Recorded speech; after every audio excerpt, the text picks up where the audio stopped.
여러분 안녕하세요. 선생님이랑 오늘부터 공부할 내용의 주제는 바로 세포의 연구 방법입니다.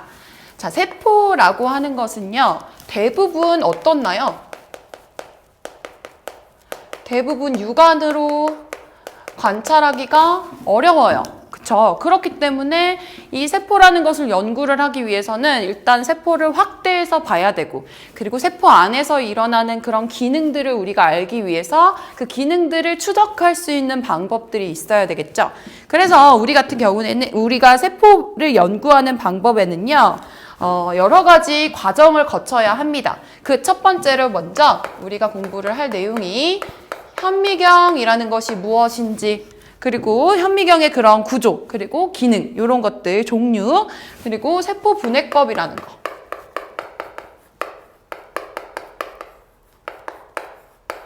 세포 분해법이라는 거는 이제 우리가 원심 분리기를 돌려가지고 세포 안에 있는 애들의 밀도 차이에 따라서 분리를 하는 그런 방법이라고 간단하게 얘기할 수가 있어요. 그 다음에 자기방사법이라는 게 있고요. 마지막으로 세포 배양. 세포나 조직을 배양해서 연구를 하는 방법이 있습니다. 그래서 우리는 육안으로 관찰하기 어려운 생명체의 기본 단위인 세포의 연구 방법에 대해서 이번 시간부터 공부를 할 건데요. 오늘 이 시간에는 현미경에 대해서 좀 초점을 맞춰서 공부를 하도록 할 거예요. 준비되셨나요? 그럼 시작하도록 할게요. 자, 먼저 현미경입니다. 자, 현미경으로는요, 우리가 크게 세 종류의 현미경을 볼 수가 있어요. 먼저 광학현미경, 우리가 일반적으로 실험실에서 많이 봤던 그 광학현미경이 있고요. 두 번째로는 전자현미경인데요. 전자현미경에는 우리가 두 가지를 공부를 할 거예요. 추가 전자현미경이라는 것과 주사 전자현미경이라는 것에 대해서 공부를 하도록 하겠습니다. 자, 그럼 먼저 어떻게 생겼는지부터 한번 선생님이랑 그림을 한번 보면서 살펴볼게요. 우리가 일반적으로 과학실에서 볼 수 있는 광학현미경이죠. 요 부분의 이름을 뭐라고 하죠? 우리의 눈을 갖다 대고 볼 수 있는 그런 렌즈다라고 얘기를 해서 요게 접안 렌즈고요. 그리고 여기에다가 우리가 관찰하고자 하는 시료를 올려놓죠. 요걸 재물대라고 얘기를 하고요. 재물대와 가까이 있는 요 렌즈를 뭐라고 얘기를 했죠? 대물 렌즈라고 얘기를 합니다. 그래서 광학현미경 같은 경우에는 접안 렌즈와 대물 렌즈를 가지고 얘네들의 배율을 이용을 해서 상을 확대해서 보게 되는 것이죠. 그런데 이걸 관찰을 하기 위해서 우리가 필수적으로 여기 밑에 있는 광원을 켜줘야 돼요. 여기 빛이 들어왔던 거 우리 기억나시죠? 다 이거 고등학교 2학년 때도 해봤고, 빛이 여기서 쏴주게 되면은 그 빛을 이용해가지고 렌즈들을 통해서 우리가 상을 확대해서 관찰할 수가 있는 것이죠. 그래서 보통 광학현미경을 통해서 상을 관찰을 하게 되면 이런 식으로 세포의 구조, 전체적인 구조를 우리가 관찰을 할 수가 있어요. 그런데 여기서 중요한 거, 우리가 세포의 구조를 조금 더 명확하게 구분하기 위해서 시료에다가 무슨 처리를 했었냐면 염색약 처리를 했던 거 기억날 거예요. 그래서 뭐 아세트산 카민 용액이라던가 메틸렌 블루 용액이라던가 이런 것들을 처리를 해서 조금 더 세포의 관찰에 용이하게끔 했었던 그런 작업들을 기억하실 거예요. 요게 바로 광학현미경 우리가 공부했던 겁니다. 그러면 광학현미경 말고는 전자현미경이라는 게 있는데 사진부터 먼저 본 다음에 우리가 이제 살펴보도록 할게요. 요거는 전자현미경 중에 투과 전자현미경이라고 하는 것입니다. 바로 약자로 TEM이라고 얘기를 하는데 얘네들은 어떤 원리를 가지고 있냐면요. 이렇게 보시게 되면 가열한 필라멘트, 즉 전자를 공여해 줄 수 있는 물질을 처리를 하게 되면요. 얘네들을 통해서 시료에다가 직접적으로 전자를 투과를 시키는 거예요. 그러면 투과된 시료를 통과한 전자선들이 여기 이제 형광 스크린 위에 이미지 형태로 남게 되겠죠. 그런데 만약에 이 시료가 너무 두껍게 되면은 이 내부 구조를 관찰하기가 조금 어렵겠죠. 그래서 이 시료를 우리가 이런 식으로 절단을 시켜줍니다. 그래서 절단을 시켜서 절단면에 여기 보시면 절단면 같은 경우에는 여기에 이제 얼만큼 그런 중금속이라던가 이런 것들이 침착 정도가 구조, 단면 구조에 따라서 다르게 침투가 되겠죠. 그래서 그 침투된 정도를 통해서 이렇게 단면의 구조를 2차원적인 구조를 확인을 할 수가 있는 거예요. 그래서 밑에 보시게 되면 TEM, 투과 전자 현미경을 통해서 관찰한 이런 구조의 모습을, 세포의 구조의 모습을 볼 수가 있겠죠. 그렇다면 같은 전자현미경인데 주사 전자현미경은 무엇이 다른지 한번 그림을 봅시다.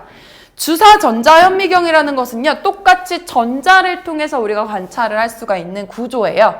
그래서 전자를 통과를 시켜주는데 얘 같은 경우에는 시로의 표면에서 방출되는 전자를 감지를 해서 스크린으로 나타내는 그런 형식으로 관찰을 하게끔 되어 있어요.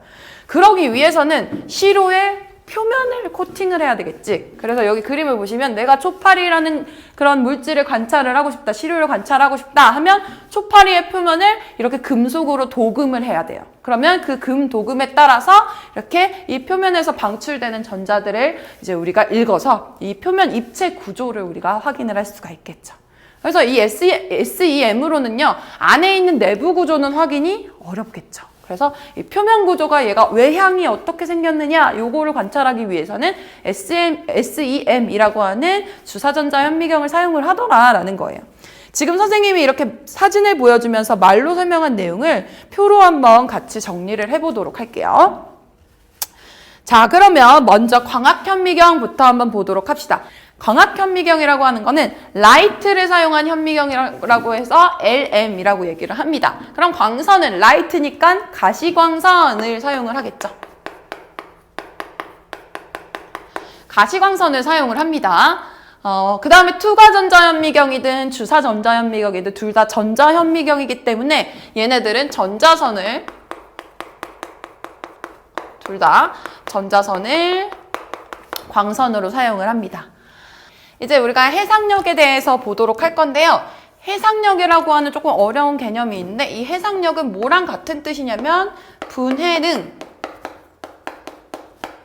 이라는 내용이랑 똑같은 일맥상통하는 내용이에요. 분해능이라고 이야기를 하는데 뭘 분해를 하느냐? 바로 분해능이라는 것은 매우 가까이에 있는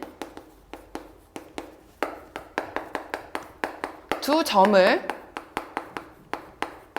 구분하는 능력.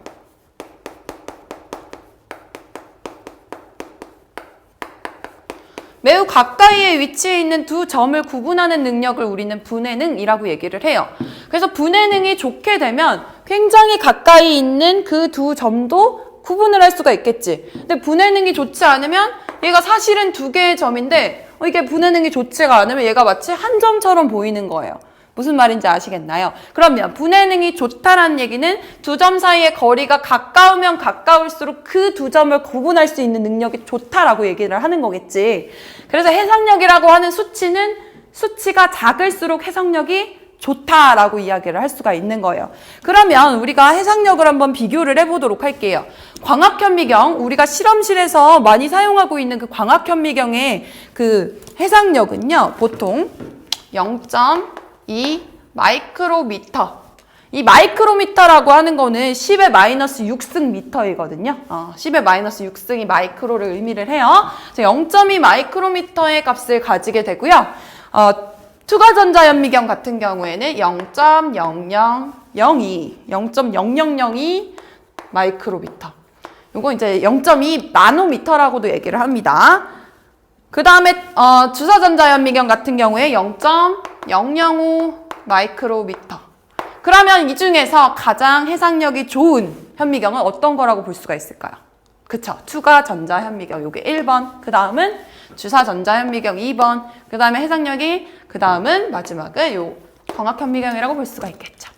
아시겠나요? 이 해상력이라는 건 요 수치값이, 즉 이 수치가 의미하는 것은 두 점의 거리를 얘기를 하는 거겠죠. 그 거리가 짧으면 짧을수록 해상력이 좋다라고 우리가 볼 수가 있는 것이죠.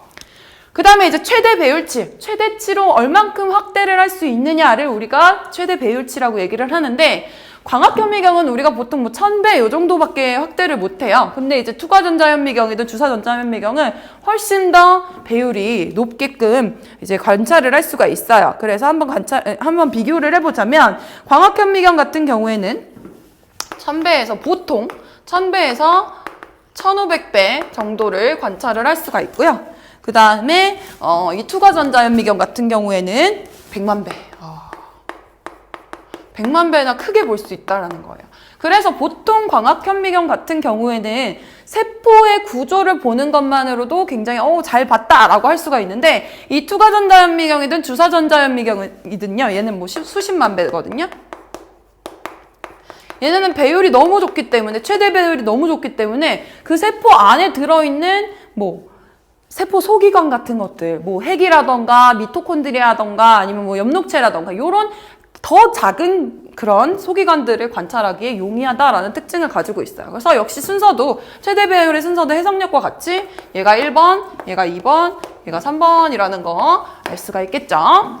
자, 그러면 얘네들이 가지고 있는 현미경의 원리를 한번 살펴보도록 할 건데요. 이 원리는 아까 그림을 봤다시피 우리가 알 수 있었어요. 광학현미경 같은 경우에는 어떤 원리를 가지고 있었냐면 바로 렌즈를 통한 상 확대였었죠. 그 상이 몇 배가 확대가 되느냐는 우리가 어떻게 계산을 했냐면 다시 그림으로 한번 아까 봤던 광학현미경 그림으로 넘어가 보도록 할게요. 광학현미경이 이렇게 있을 때 자, 여기가 접안 렌즈라고 얘기를 했고 여기가 대물 렌즈라고 얘기를 했어요. 이 접안 렌즈의 배율과 대물 렌즈의 배율을 곱해서 전체 시료가 몇 배가 확대가 되느냐 이런 방식으로 봤고요. 얘네들을 관찰하기 위해서 밑에 있는 광선이 즉 가시광선이 얘네를 쪼여주어서 우리 눈에 볼 수 있게끔 만들어준다라는 원리를 가지고 있죠. 그쵸? 그 다음에 이제 투과전자현미경 같은 경우에는 어떻게 관찰을 했는지 원리 다시 한번 정리를 해보자면요. 시료를 직접 투과한 전자선. 시료를 직접 투과한 전자선을 우리가 관측을 하는 거였어요. 다시 그림을 보여드리도록 할게요. 여기 투과전자현미경 같은 경우에는 시료가 여기 있을 때 전자선이 땅 하고 시료를 칩니다. 그럼 여기에서 요 내부 구조를 예를 들어서 뭐 미토콘드리아를 이렇게 슬라이스를 해서 본다라고 치면 단면 구조를 보게 되면 이 미토콘드리아 안에는 굉장히 주름진 구조가 있거든요. 그래서 그 구조에 따라서 그 주름진 구조에 따라서 투과되는 정도가 다를 수가 있겠죠. 그래서 그 투과되는 정도에 따라서 우리가 형광 스크린 위에다가 이미지가 어떻게 형성이 됐는지를 확인을 할 수가 있어요. 시료를 투과한 전자선이라고 볼 수가 있겠고요. 그 다음에 주사전자현미경은 아까 달랐었죠? 이렇게 우리가 관찰하고자 하는 대상이 이렇게 있다면 이 바깥 부분, 표면 부분을 금속으로 코팅을 한 다음에 전자선을 쪼여줬을 때 얘가 반사를 하겠지. 이렇게 이게 이제 주사전자현미경은 입체 구조에서 방출되는 전자선을 가지고 이미지화 시켜가지고 만든 거라고 얘기를 했어요. 그래서 같은 경우에는 시료 표면에서 방출된 전자선을 가지고 상을 볼 수가 있더라라는 것이죠. 그런데 여기서 이 광학현미경인지 투과전자현미경인지 주사전자현미경인지 현미경의 종류에 따라서 얘네들의 특징이 다르거든요. 특징을 한번 보도록 할게요. 자, 먼저 광학현미경이 사용하는 광선이 무슨 광선이었냐면 가시광선이었어요. 그래서 가시광선이기 때문에 얘네들은 일단 색깔을 구분을 할 수가 있어요. 색깔을 구분을 할 수가 있겠고요. 전자현미경이랑은 다르게 그냥 빛만 비춰서 렌즈로 상을 확대하는 것이기 때문에 살아있는 생물의 상태를 그대로 관찰을 할 수 있다는 장점을 가지고 있죠. 그래서 살아있는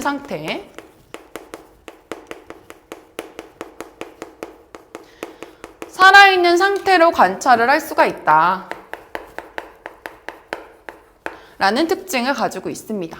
투과전자현미경 같은 경우에는 시료의 내부 구조를 볼 수 있다. 그거를 단면 형태로 볼 수가 있었죠. 왜 그러냐면 시료를 직접적으로 전자선이 투과하는 걸 가지고 투영되어서 보기 때문에 그렇게 시료의 내부 구조, 주름진 구조를 가지고 있는지 아니면 이렇게 둥근 안쪽 구조가 둥근 구조인지 뭔가로 가득 차 있는지 이런 것들을 볼 수가 있다라고 얘기를 했고요. 단면 구조를 관찰을 할 수가 있으니 즉 2차원적인 상을 관찰을 할 수가 있습니다. 그 다음에 이제 주사전자현미경은 금으로 바깥을 이렇게 코팅을 해서 바깥에서 방출된 선이라고 얘기를 했으니까 얘네들은 내부 구조가 아니라 어떻죠? 시료의 표면 구조를 관찰을 할 수가 있고요. 얘 같은 경우에는 입체 구조. 입체적으로 어떻게 생겼는지 그거를 우리가 관찰을 할 수가 있고요. 그리고 여기는 3차원적 상이더라 라는 거를 확인을 할 수가 있습니다. 자, 그래서 이것과 같이 우리가 현미경의 종류에 따라서 이런 특징들을 다 정리를 한번 해보았고요. 여기서 전자현미경만이 가지고 있는 특징이 있어요. 요거를 잘 정리를 해보도록 할게요. 먼저 전자현미경 같은 경우에는 전자선이 시료를 투과하거나 방출을 해야 되겠죠. 그렇기 때문에 시료 처리 과정이 미리 필요해요. 그래서 탈수를 한다거나 아니면 절편화. 그러니까 탈수라는 거는 안에 있는 물을 다 빼야지만 전자가 좀 더 용이하게 이렇게 투과가 될 수가 있거든요. 그래서 탈수를 한다거나 아니면 절편화를 해야 돼요. 절편화라는 건 잘라야 되는 거예요. 우리가 뇌 구조가 궁금하다, 뇌 단면 구조가 궁금하다라고 하면 뇌를 일단 슬라이스를 시켜야 돼요. 그런 절편화가 필요하고요. 그리고 뭐 주사전자현미경 같은 경우에는 표면을 관찰을 해야 되기 때문에 금속으로 그 표면을 다 코팅을 해줘야 되는 그런 시료 처리 과정이 있어서요. 얘네들은 살아있는 상태가 아니라 죽어있는 상태밖에 관찰을 할 수 없다라는 그런 점을 가지고 있고요.